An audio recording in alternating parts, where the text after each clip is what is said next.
My name is Eliana Mercer, a 27-year-old probate clerk who learned early that in my family I was not a daughter to be loved but a role to be managed, corrected, and quietly contained. My younger brother, Graham Mercer, was Mom's golden child, the one she defended before anyone accused him, and praised before anyone asked, while I was the one she monitored, compared, and reminded to stay appropriate so he would never be overshadowed. Dad treated Graham like an investment worth protecting at all costs, but treated me like a liability whose thoughts, questions, and even memories needed to be controlled before they disrupted the version of our family he wanted the world to believe. And the moment Dad leaned close at my grandmother's memorial reception and whispered, "You were never ours," while Graham stood across the room wearing the ring my grandmother had promised me, I realized the favoritism I had endured my entire life was hiding something far more deliberate and far more dangerous.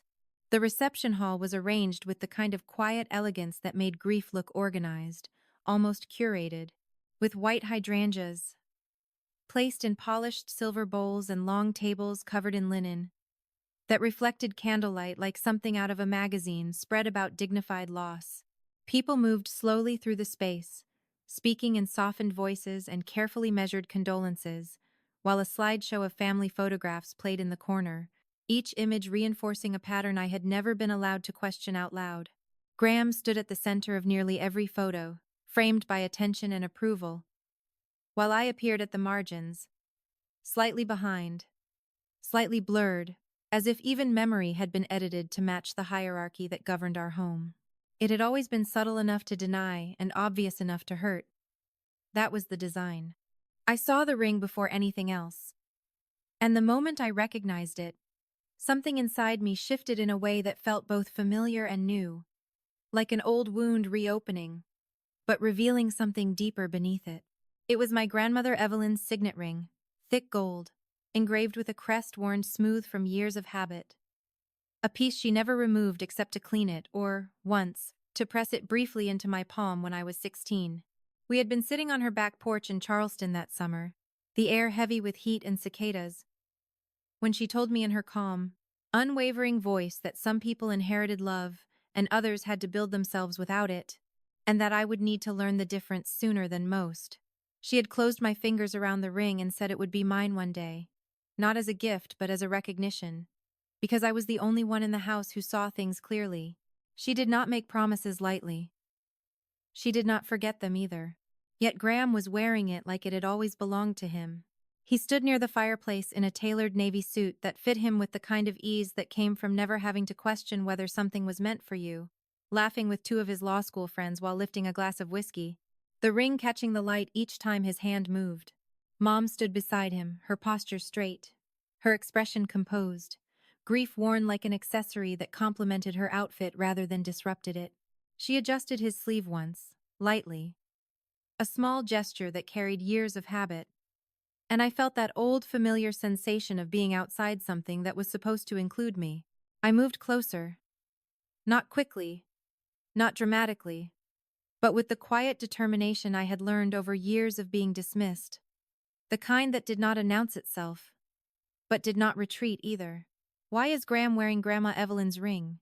I asked, keeping my voice level enough that no one else would turn, though inside me the question was already expanding into something larger, something that no longer fit within the simple boundaries of inheritance. Mom did not look surprised, and that absence of surprise told me more than any explanation could have, because she only ever prepared herself for questions she already knew were coming. "Because she wanted him to have it," she said, smoothing an invisible crease at Graham's cuff, her tone calm, measured, and final in a way that was meant to close the conversation before it began. "That's not true," I replied, and I could feel the shift in my own voice, not louder, not sharper, but steadier in a way that made it harder to dismiss. "She told me it was mine." Dad appeared beside me almost immediately, his presence controlled and deliberate, as if he had been watching from a distance, waiting for the exact moment intervention would be necessary. His hand rested lightly against my back, a gesture that would have looked reassuring to anyone else, but felt to me like a boundary being reasserted. "This isn't the time for misunderstandings, Eliana," he said quietly, his voice low enough to avoid attention, but firm enough to carry warning. I turned to face him fully, and in that moment, I noticed details I might have ignored on any other day. The slight tension in his jaw, the way his gaze shifted briefly before settling on mine, the faint scent of bourbon that suggested he had already had more to drink than he should have at an event like this. "You let him take it," I said. Not as an accusation thrown in anger, but as a statement placed carefully between us, something that demanded acknowledgement rather than reaction. Graham exhaled a quiet, almost amused breath, as if the situation bored him rather than concerned him, and lifted his glass again. "Can you not do this here?" he said, his tone dismissive in a way that suggested I was the one disrupting something important, even though the disruption had begun long before I spoke. "Here, today," as if timing changed truth. I looked at him, then at Mom, then back at Dad, and in that brief triangle of silence, years of small, precise imbalances rearranged themselves into a pattern I could no longer ignore. This was not just about a ring. It never had been. When I said, "I want to see the estate documents," Mom's expression shifted almost imperceptibly, but I saw it, the tightening at the edges of her composure that only appeared when something real had been touched. "The estate is being handled properly," she said, her tone sharpening just enough to remind me of my place. "You work in records, not in legal authority, and I suggest you don't confuse the two." The way she said records carried its usual implication, that my job was administrative, replaceable, something to be grateful for rather than something that gave me insight, and for a moment I almost let that familiar pressure push me back into silence the way it always had before. But something had already shifted, and it did not move backward. Dad leaned closer then, his voice dropping even further. His words meant for me alone, and what he said did not feel like an insult or even a threat, but something colder, something that had been waiting to surface. "Stop asking questions you don't understand," he whispered, his breath warm and steady, despite the tension in his posture. "You were never ours." The sentence did not explode. It settled. I pulled back slowly, searching his face for any sign that this was cruelty dressed as anger, something exaggerated, something he might deny later, but what I saw instead was restraint, as if he had revealed only part of something much larger. Mom's hand tightened slightly around Graham's wrist, and for the first time since I entered the room, Graham's expression shifted from indifference to something more alert. "What does that mean?" I asked, and even to myself my voice sounded different, not fragile, not reactive, but focused in a way that made the air around us feel thinner. Dad swallowed, his gaze flickering for just a fraction of a second before returning to mine. "It means you should let this go," he said. "Nah." The moment Dad's whisper settled between us, Mom's fingers tightened around my arm just enough to guide me backward. Not gently, but decisively, as if my next step needed to be controlled before I could choose it for myself. Her smile stayed perfectly intact for the guests drifting past us, but her voice dropped into that low, measured tone I had learned to recognize as the beginning of correction rather than comfort. "You will stop this right now," she said, each word placed carefully, not loud enough to draw attention but sharp enough to cut through anything I might have said next. "You are not going to create a scene at your grandmother's memorial because you misunderstood something." "I didn't misunderstand anything," I replied, and even as I spoke, I could feel the shift inside me. The place where fear usually lived, now holding something steadier, something less willing to retreat just because they expected it to. "He said I was never yours, and you didn't deny it. So don't tell me this is confusion when it's clearly something you've both decided I shouldn't know." The words came out controlled, deliberate, and for the first time in my life I was not trying to soften them for their comfort. Dad stepped in closer, his presence blocking the open space behind me, and the movement was subtle enough that no one else would have noticed how completely it removed my easiest exit. His expression had shifted from polished restraint to something tighter, something that carried the quiet authority he used when he expected obedience without argument. "Lower your voice," he said, though I had not raised it, which made the instruction less about volume and more about control. "You are emotional." And you are choosing the worst possible time to turn this into a problem. There it was again, the familiar reframing. The way they took something real and turned it into something inappropriate. Until the truth itself began to look like a mistake. I felt it press against me the way it always had before, that old instinct to question my own reaction instead of their actions. But it didn't hold this time. Not after what he said. "I'm not the problem here," I answered, keeping my tone level even as the tension in the air thickened around us. "And if this is the worst possible time, then maybe you should have thought about that before saying something you can't take back." Graham let out a short, controlled breath that sounded almost like a laugh, though there was no humor in it, and stepped forward just enough to insert himself into the space between us without fully breaking the line of confrontation. He always did that. Positioned himself as the reasonable one. The one who could fix things by minimizing them. "You're overreacting," he said, his voice calm, steady, practiced. The same tone he used in arguments where he had already decided the outcome. "No one said what you think they said, and even if something was phrased badly, this isn't the place to interrogate everyone like we've done something wrong." Interrogate. The word landed exactly where it was meant to, shifting the focus from what had been said to how I was responding to it, turning my need for answers into something aggressive, something inappropriate.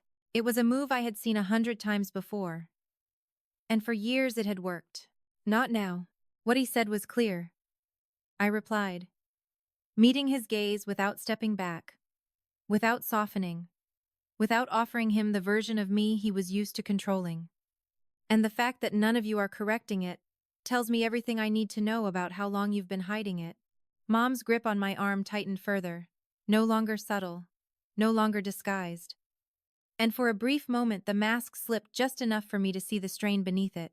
"You are not going to accuse us of hiding anything," she said, her voice still controlled but edged now, with something sharper, something closer to anger than she usually allowed in public. "You are tired. You are overwhelmed. And you are letting your imagination turn grief into conflict." Grief, imagination, conflict. 3 words, carefully chosen to reduce everything I was saying into something emotional, unstable, dismissible. "I work in probate," I said quietly. And this time I let the words sit between us without rushing to fill the silence after them. "I know what sealed records look like. I know what amended documents look like. And I know when something has been rewritten after the fact. So don't tell me this is imagination when you're standing here hoping I won't recognize what you've already done." Dad's eyes flickered then, just for a second. But it was enough. A crack. He leaned closer, his voice dropping lower than before, the softness now stripped of any pretense of reassurance. "You don't know what you think you know," he said. And there was something new in the way he said it. Something that wasn't just control but urgency. "And if you keep pushing this, you're going to find yourself in a situation you are not prepared to handle." That wasn't a warning meant to guide me. It was a warning meant to stop me. "I already am," I replied. And the calm in my voice felt almost foreign, like it belonged to someone who had already crossed a line and no longer needed permission to keep going. "You just didn't expect me to notice." Around us, the quiet awareness had grown stronger. Conversations dipping just slightly as people sensed the shift without fully turning to look. The fragile balance of the room beginning to tilt toward something less controlled. Mom noticed it too, and her posture straightened immediately, her expression smoothing back into something composed, something presentable. But her voice when she spoke to me again carried none of that polish. "If you do this here," she whispered, "you will regret it." The difference this time was not what she said, but what she didn't.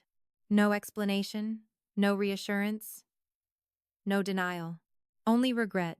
And for the first time in my life, I understood that whatever they had built this family on, it was not something they believed could survive being seen. The realization did not arrive as a sudden burst of clarity, but as a slow, irreversible shift, like something inside me finally aligning after years of being pushed out of place. And in that alignment, I understood that whatever truth my parents had buried was not fragile but dangerous. Not to me, but to them. The room had not changed. The candles still flickered. The slideshow still moved through carefully curated memories, and people still spoke in soft, appropriate tones. Yet everything now felt staged against a backdrop I could suddenly see through with unsettling precision. I stood there with their warning still hanging in the air, and for the first time I was not deciding whether to comply, but whether to walk away with my silence intact, or leave with something that could no longer be taken from me. I want access to every document tied to my name, I said, my voice steady enough that it did not rise above the quiet hum of the room, but sharp enough that all three of them heard the decision behind it rather than the request itself. Birth records, hospital files, anything sealed or amended, and I want them without delay or explanation, because whatever you think you're protecting right now is already breaking apart. The words felt measured, almost procedural, the language of my job slipping naturally into a moment that required precision more than emotion. Graham's expression shifted again, no longer dismissive but calculating, as if he were trying to determine how much I already knew, and how much I was guessing. "You don't have the authority to demand anything," he said, his tone still controlled but no longer casual.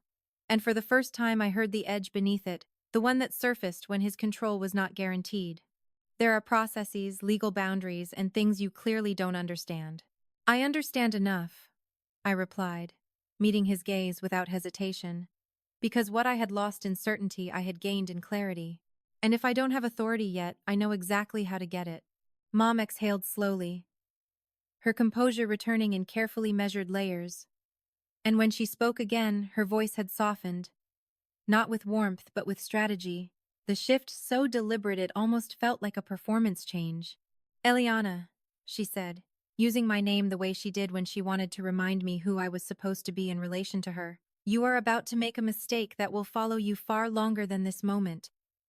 And I am asking you, as your mother, to step back before you do something you cannot undo." The phrasing was familiar, but the authority behind it no longer landed the same way, because the word mother had already begun to fracture in my mind, no longer solid enough to carry unquestioned power. I looked at her, really looked, and saw not just control but fear carefully managed into something that resembled concern. "I think the mistake already happened," I said quietly, and the calmness of the statement seemed to unsettle her more than anger would have. "I just wasn't supposed to notice it." Dad shifted his weight slightly, his posture tightening in a way that suggested he was running out of options he trusted. And when he spoke again, his voice carried a firmness that bordered on urgency. "You are not digging into this," he said, no longer framing it as advice or concern but as instruction. "Whatever you think you've pieced together is incomplete, and if you push it further, you will damage things that cannot be repaired." Damage. Not confusion, not misunderstanding. Damage meant there was something real to break. "And if I don't?" I asked, holding his gaze, forcing him to answer a question he had not prepared for. "If I just walk away and pretend you didn't say what you said, what exactly am I protecting?" For a brief second, no one answered. And in that silence, I felt something shift again. Not in them, but in me, because I realized that I was no longer waiting for permission to understand my own life.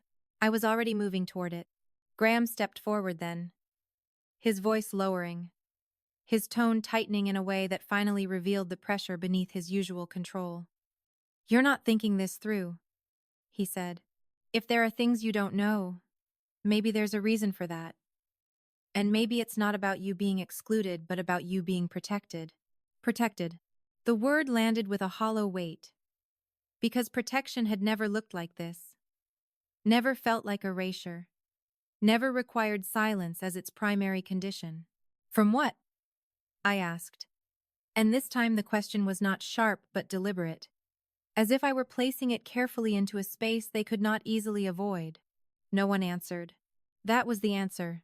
I felt it settle into me, not as fear but as confirmation. And in that moment the decision I had been circling became something solid enough to act on. I was not going to get the truth from them. Not here, not privately, not through anything that depended on their willingness to admit what they had spent years hiding. Which meant I had to leave. Not emotionally, not temporarily, but in a way that removed me from their control long enough to see clearly without being redirected, corrected, or silenced. "I'm done asking you," I said.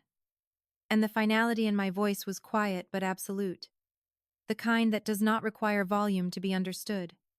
Whatever this is, I'll find it without you. Mom's hand dropped from my arm. Not because she chose to release me, but because she realized she no longer had the same hold.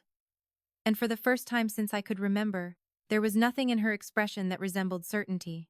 If you walk away from this, she said, her voice lower now, stripped of performance, you don't get to come back and expect things to be the same. I almost smiled. Not out of humor, but out of recognition, because the truth was that things had already changed in a way that made going back impossible. They already aren't, I replied.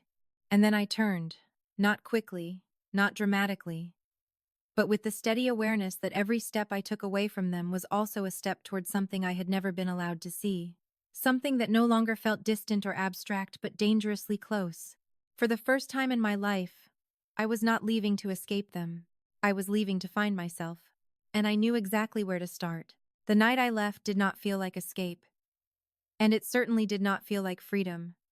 Because everything I had ever depended on emotionally, structurally, even unconsciously was still tied to a family I no longer understood, yet could no longer trust. I drove back to my small apartment on the east side of the city with the kind of silence that presses in rather than settles, replaying every word, every glance, every hesitation from that reception, until the memory stopped feeling like a moment and started feeling like evidence. By the time I reached my building, the sky had already turned a muted gray, and the world outside looked unchanged in a way that felt almost offensive, as if nothing significant had shifted when everything inside me had already begun to reorganize around a truth I could not yet fully see. I unlocked my door, stepped inside, and stood there longer than necessary. Not because I didn't know what to do, but because I understood that whatever I chose next would not be something I could undo later. The apartment was modest, clean in a way that came from discipline rather than comfort, with neatly stacked case files on the table, a second-hand couch against the wall, and a small shelf of books I had collected slowly over years of choosing stability over indulgence. It had always been enough for me. It had always been mine. And for the first time, that distinction mattered more than anything my parents had ever provided. I moved to the table, pulled my laptop closer, and opened the secured portal I use daily at the county probate office, the system designed to organize records, verify identities, and preserve the legal continuity of lives reduced to documentation. My login credentials slid through muscle memory, my fingers steady despite the weight of what I was about to do, and within seconds I was staring at the familiar interface that had once felt routine but now carried a different kind of gravity.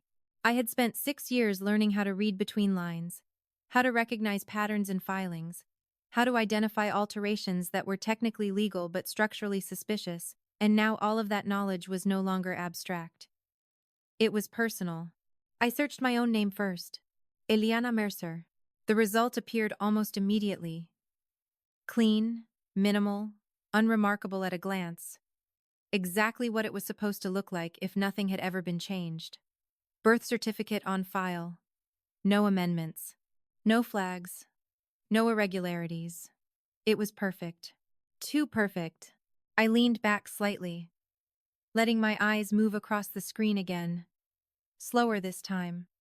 Not looking for what was visible but for what was missing. Because in my experience, the most important information in a record was often what had been carefully removed. The file had a registration timestamp that aligned with my stated birth date, but the hospital code attached to it was one I recognized immediately, not because it was common, but because it had been discontinued years ago due to a merger that had forced all legacy records into a different classification system. That code should not have been there without a corresponding conversion marker. But it was, and there was no marker. I felt something tighten in my chest. Not panic, but recognition. The kind that comes when a pattern you have seen before suddenly aligns with something you never expected to question. This was not an error. It was a bypass. I opened the metadata layer. The system hesitated for half a second longer than usual before displaying the deeper log. And when it did, I saw exactly what I had not been supposed to see. The original entry had been accessed and modified 19 years ago.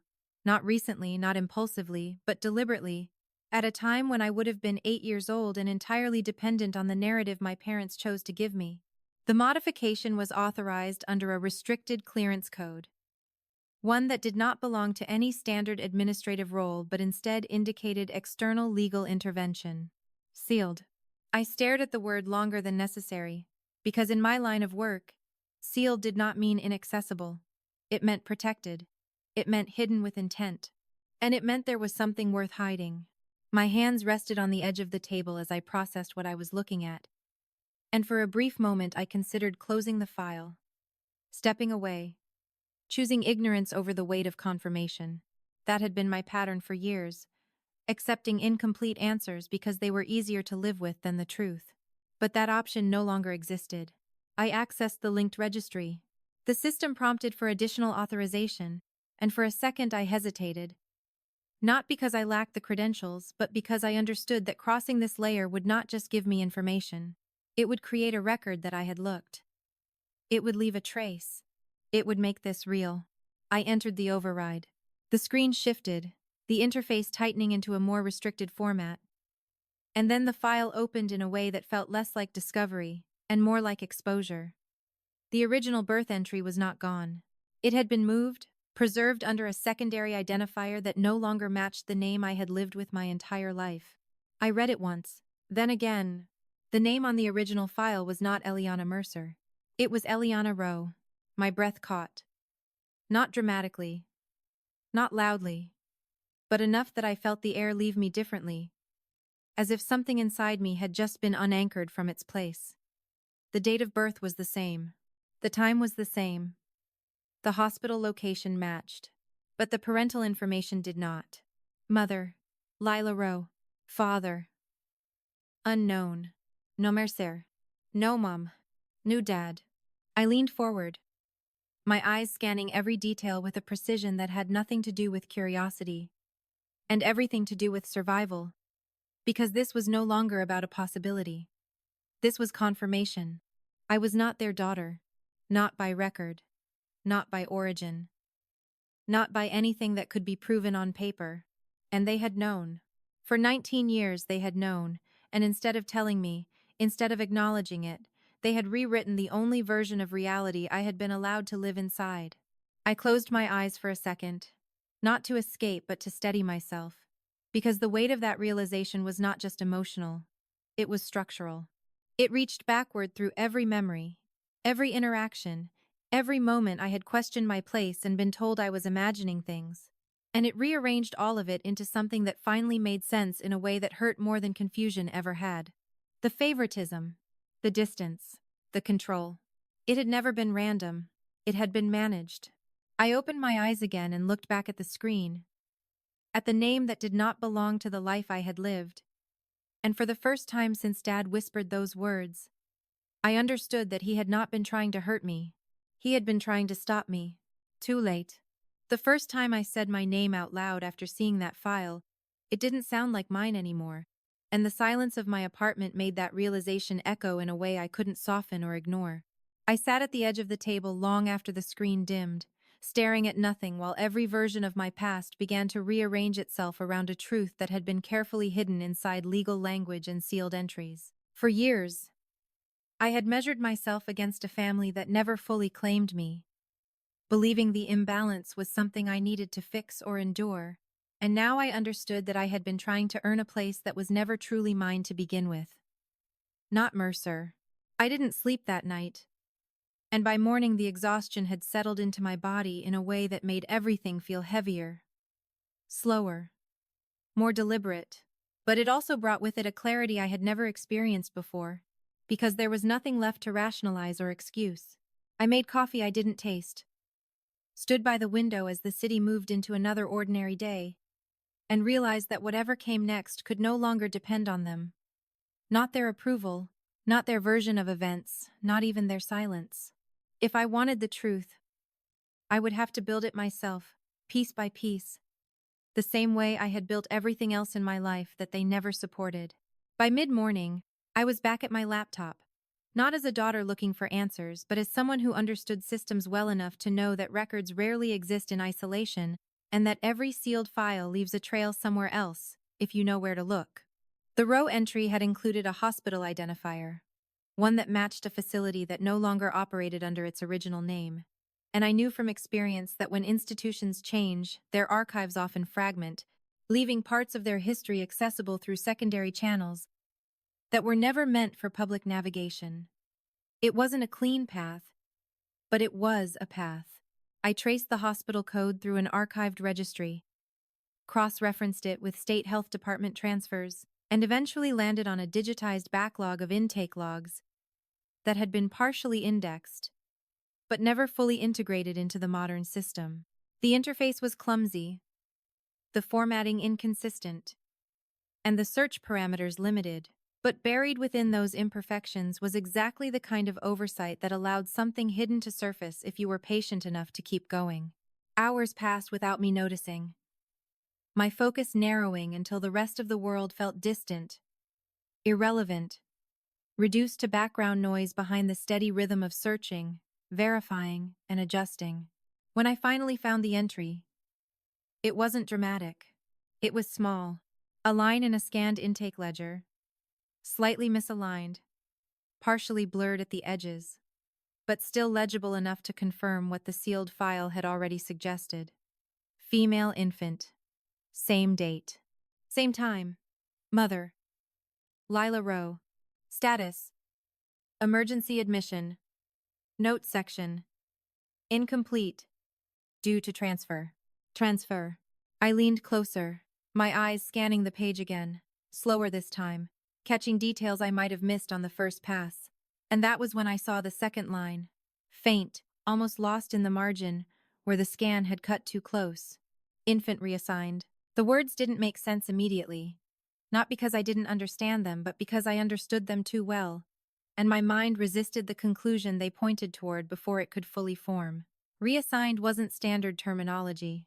It wasn't used for routine documentation. It implied intervention. Deliberate intervention. I felt my hand tighten around the edge of the table, grounding myself in something physical as the implications began to settle into place, because this was no longer about adoption or misfiled records or even concealed identity. This suggested something more controlled, more intentional, something that required coordination rather than coincidence. I scrolled further. The ledger continued.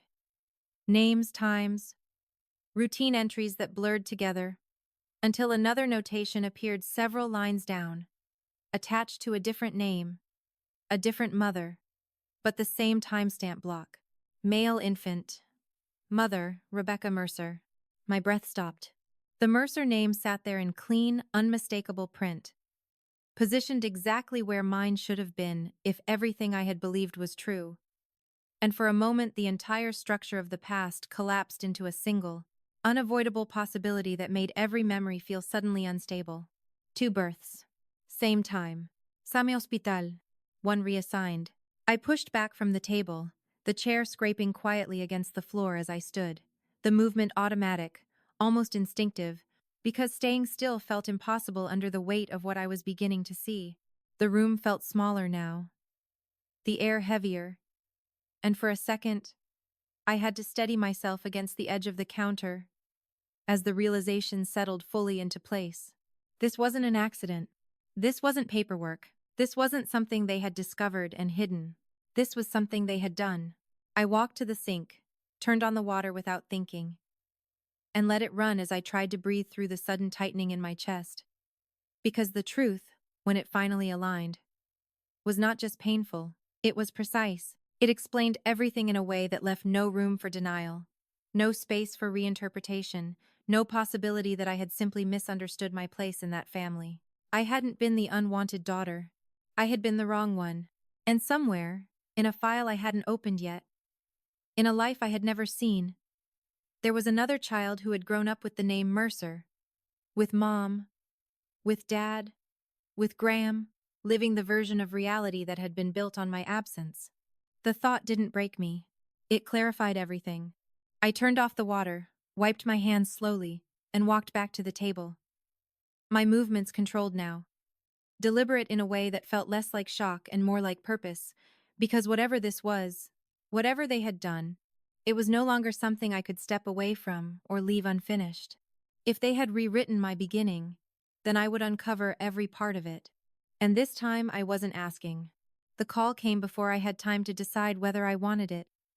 And the moment my phone lit up with Mom's name, I understood that whatever line I had crossed the night before had already been noticed, tracked, and answered in the only way they knew how. I let it ring twice, not out of hesitation but out of control, because I needed those 2 seconds to settle the rhythm of my voice into something steady, something they could not easily push against or reshape. When I answered, I did not say hello, and the silence that followed stretched just long enough to force her to speak first, which was exactly where I wanted her. "Eliana," she said, her tone carefully composed. The softness returned, but thinner now, less convincing, as if it had been reconstructed overnight rather than carried naturally into the morning. "We need to talk about what happened yesterday. Because the way you left things is not acceptable. And it's already creating unnecessary attention. Attention. Not concern, not confusion, not even denial. Attention." "I agree," I replied, my voice even, measured, carrying none of the agitation she was prepared to manage. "We do need to talk. But not about how I left. And not about what people might be noticing. Because the only thing that matters now is what you've both been hiding and how far it goes." There was a brief pause on the line, subtle but real. And I could hear the faint shift of movement on her end. The sound of a door closing. The isolation of space being controlled before she responded again. "You're making assumptions based on incomplete information," she said, her tone tightening slightly, the first crack in the version of calm she was trying to maintain. "And if you continue down this path without understanding the full context, you're going to damage relationships that cannot be repaired." "Relationships." Still no denial. "I already accessed the records," I said, letting the sentence sit plainly between us, without emphasis, without dramatization, because the truth did not need to be sharpened to cut. Not just the surface file, but the sealed layer, the original entry, and the intake ledger from the hospital archive that shows 2 births in the same time block.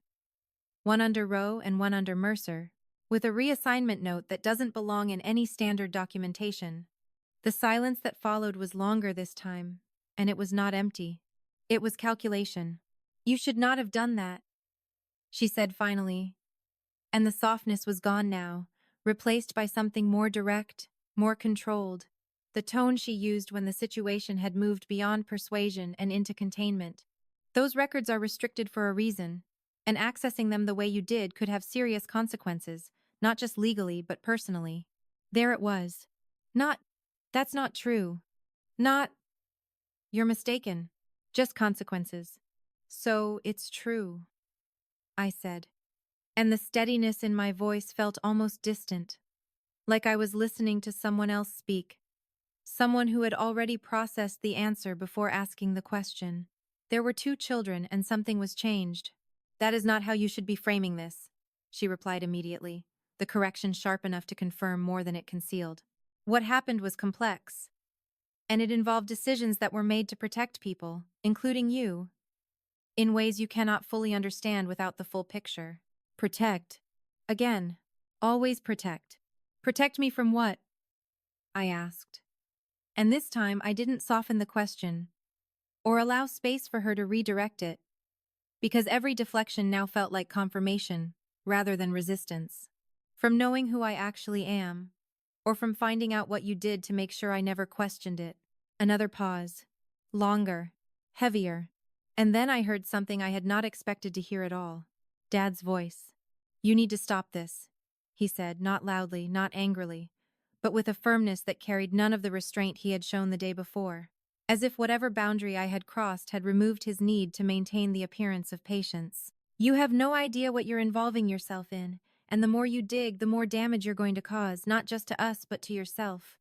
"To myself," I repeated, and the phrase settled into something almost tangible, because it was the first time they had framed the threat that way, not as a consequence imposed by them, but as something that would emerge from the truth itself. "So whatever this is, it doesn't just affect you. It affects everything," he said, And for a brief moment, the certainty in his voice slipped, just enough to reveal something underneath it that sounded less like authority and more like fear. And if you push this into the open, you're not going to like what comes back. The words hung there, heavier than anything either of them had said so far, because they were no longer trying to minimize what I had found or redirect the conversation away from it. They were trying to contain it, which meant it was real. I already don't, I replied quietly, and the calm in my voice felt stronger now, more anchored, because every piece of confirmation they gave me made the path forward clearer rather than more uncertain. And the difference now is that I'm not asking you for permission to understand it. Mom's voice returned, sharper now, less composed, the control slipping in small but noticeable ways. If you continue this, you will force us to respond in ways you are not prepared for, she said. And there was no softness left in the statement, no attempt to frame it as concern or guidance. There are legal structures in place, Eliana, and you have already crossed into territory that could be interpreted very differently than you think. Legal. Not emotional. Not family. Legal. I almost smiled. Not out of humor, but out of recognition. Because for the first time in my life, the tools they were trying to use against me were the same ones I understood better than they did. I know exactly what territory I'm in, I said, my voice steady, precise, carrying the quiet certainty of someone who had spent years navigating systems designed to confuse and control. And if there are legal structures involved, then that means there are records.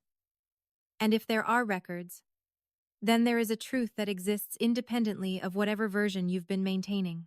You're making this worse. Graham's voice cut in suddenly, sharper than before, the calm he usually relied on gone completely now, replaced by something closer to urgency. You think this is about you finding answers, but you're about to expose something that affects all of us. And once that happens, you don't get to control what comes next. Expose. Not misunderstand. Expose. Good, I said. And this time the word came out without hesitation, without restraint, because there was nothing left in me that wanted to preserve the version of this family that had been built on something I now knew was false. Because whatever this is, it's been controlled long enough. The line went silent for a moment. And in that silence I could feel the shift. Not just in the conversation, but in the structure that had held all of this together for years. It was breaking. We're meeting, Mom said finally, her voice returning to something controlled but no longer soft, no longer negotiable. Today. In person. You will come. And we will resolve this before you take another step that you cannot reverse. Resolve. Not explain. Resolve. I glanced at the screen still open on my table. At the name that was not mine. At the file that had already changed everything I thought I understood. And for the first time since this began, I felt something that wasn't confusion or anger or even shock. Control. I'll be there, I said. But this time I wasn't coming to listen. I was coming to end it. When I walked into the cafe Mom had chosen, I understood immediately that this was not meant to be a conversation but a controlled setting, carefully selected for visibility without intimacy, where tone could be managed and reactions could be contained. The place was bright, open, filled with the low murmur of midday conversations and the steady movement of people who had no idea they were about to become the backdrop for something far more deliberate than a family discussion. Mom was already seated at a corner table with Dad beside her and Graham across from them, their arrangement precise, leaving one chair open facing all three of them, as if I were expected to step into a position rather than join a conversation. I took the seat without greeting them, setting my bag down slowly, allowing the silence to settle just long enough to make it clear that whatever this was, it would not follow the patterns they were used to controlling. Mom watched me closely, her expression composed but tighter than usual, while Dad leaned slightly back in his chair, with the posture of someone preparing to negotiate from a position he believed was still intact. Graham, for once, said nothing immediately, and that alone told me more than anything he could have offered. We need to handle this carefully, Mom began, her voice smooth, measured, carrying the same controlled warmth she used in public settings where perception mattered more than truth. What you've uncovered is incomplete, And if you push it without understanding the full context, you risk damaging not just yourself but people who have done nothing to deserve it. I let her finish without interrupting. Not because I agreed, but because I wanted them to hear their own words in the space they were trying to control, to feel the weight of what they were still choosing not to say. Then explain it, I said quietly. My tone even. My gaze steady, giving them exactly what they had been avoiding since the moment this began. Not in fragments, not in warnings, not in threats about consequences, but clearly, directly, and completely. Dad's jaw tightened slightly, the first visible crack in the composure he had been holding. And when he spoke, his voice carried less patience than before, as if the version of control he relied on was beginning to erode under the pressure of something he could no longer redirect. There are things you don't understand about what happened, he said, his tone firm but no longer entirely steady. And the reason we never told you is because telling you would have created consequences that would follow you for the rest of your life. I'm already living with them, I replied. And the simplicity of the statement seemed to land harder than anything more elaborate could have, because it removed the hypothetical distance they were trying to maintain. The only difference now is that I know they exist. Graham leaned forward slightly, his hands clasped together on the table, his usual confidence replaced by something more deliberate, more cautious, as if he were choosing each word with greater care than before. This isn't just about identity, he said, his voice lower, less dismissive than it had been the day before. There were circumstances around your birth that made certain decisions necessary, and those decisions were not made lightly or selfishly, even if that's how they might look to you now. Then stop explaining the intention and explain the action, I said, holding his gaze long enough to make it clear that I would not accept another layer of abstraction in place of the truth. Because I've seen the records, and they don't describe a misunderstanding or a correction. They describe a reassignment. The word settled between us, heavier than anything else in the conversation, and for a moment none of them moved, none of them spoke, as if the exact language of what had been done carried more weight than the act itself. Mom's fingers tightened slightly around the edge of the table, and when she finally spoke, her voice had lost its earlier softness entirely. You were not taken, she said, each word precise, controlled, as if she had rehearsed this version of the truth long before I ever knew to ask for it. You were placed into a situation that ensured your safety and your future in ways that your original circumstances could not provide. Safety, future, carefully chosen words that avoided the center of what I had asked. And the other child? I asked, my voice steady, because I was no longer reacting to what they said but measuring what they avoided. The one born at the same time, the one whose record was not altered, the one who grew up in this family under the name Mercer. What happened to them? That was the moment the control shifted. Not gradually, not subtly, but visibly, as if something had finally been named that they could no longer reframe or soften. Dad looked at Mom. Mom looked at Graham. And in that brief exchange of glances, I saw the same alignment that had existed my entire life. The silent agreement about what would be said, what would be withheld, and who would carry the responsibility of speaking. It wasn't supposed to be permanent, Dad said finally. And the sentence landed with a weight that changed everything. Because it was the first time any of them had acknowledged that what had been done was not simply protective but deliberate. At the time, there were complications, legal risks, things that made it impossible to proceed in a standard way, and the decision was made to adjust the records temporarily until those risks could be resolved. Temporarily. 19 years. Temporary doesn't last 2 decades, I said. And the calm in my voice felt sharper now, more precise, because the distance between what he was saying and what had actually happened was too large to ignore. Temporary doesn't erase an identity, rewrite a birth record, and replace one child with another. Graham's hands tightened slightly, the controlled composure slipping just enough to reveal the pressure underneath. You're looking at this like it was a choice made in isolation, he said. It wasn't. There were legal structures, financial implications, and situations involving your biological mother that made a clean process impossible.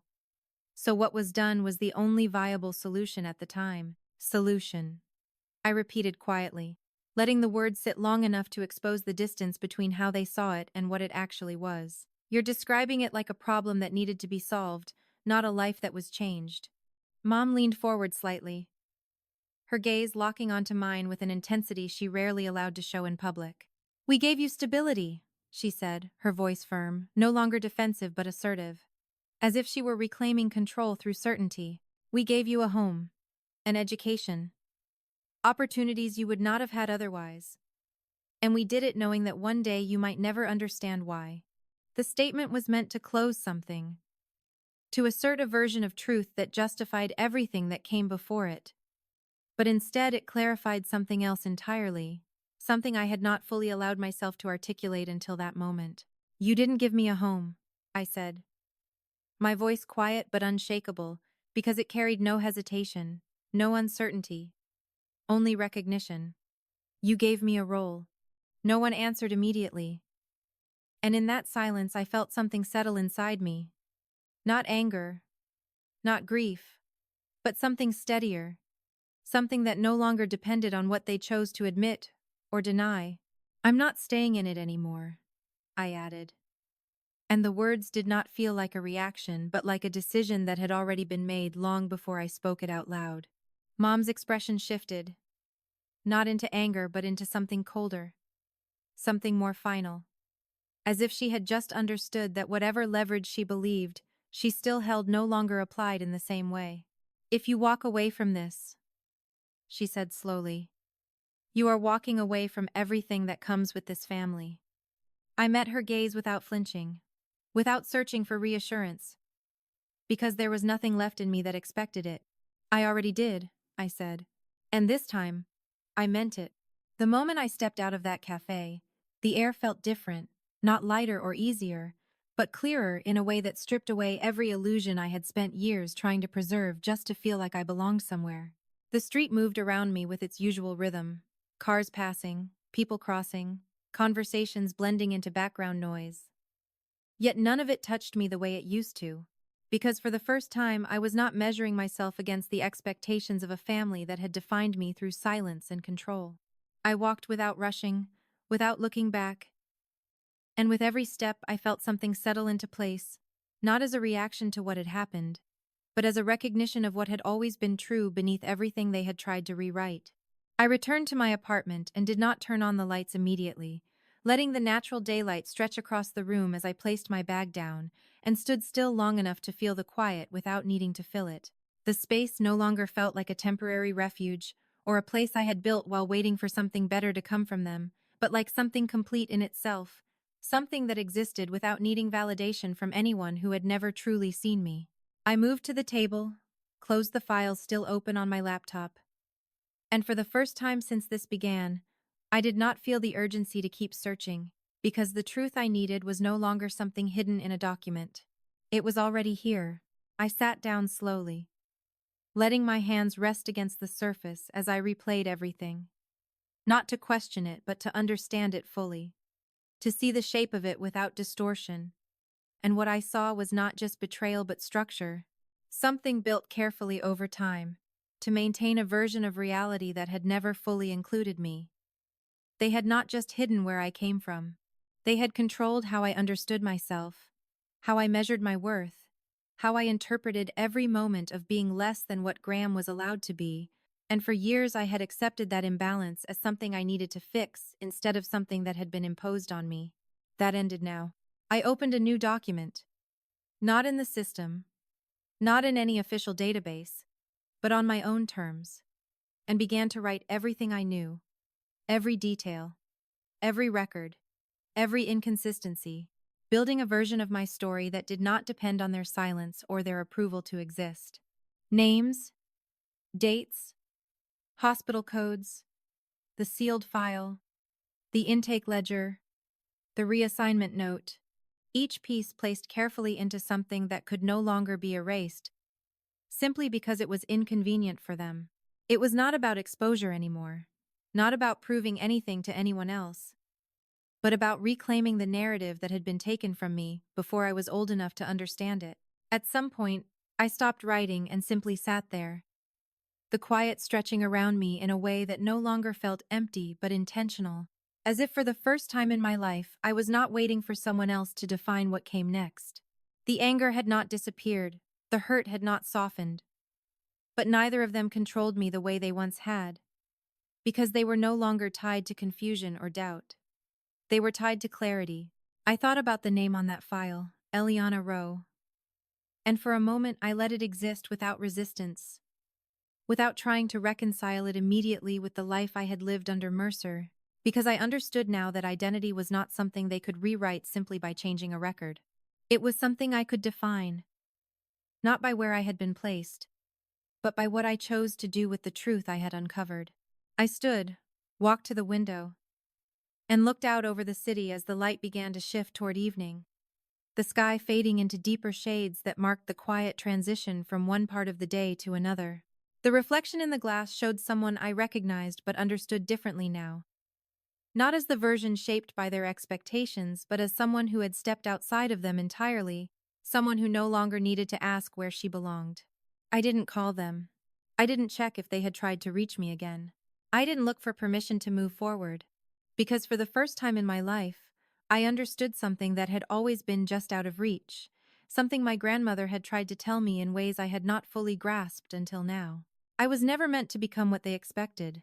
I was meant to become someone they could never control. And I no longer needed my family to define my worth.